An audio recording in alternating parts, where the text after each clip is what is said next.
So we had quite an eventful weekend.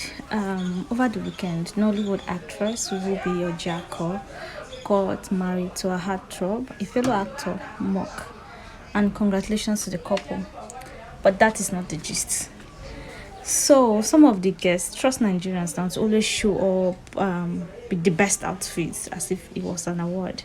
So some of the guests came in some good outfits. Oh, let's give it up for some of them. And some came in not so good outfits.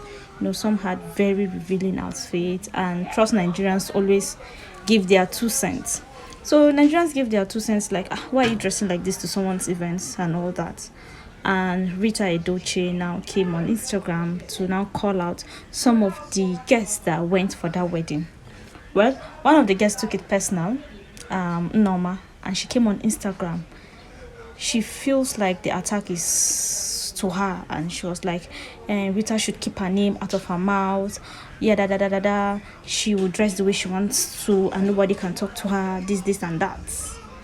Well, what do you think? Do you think that some guests should be moderate with their dressings?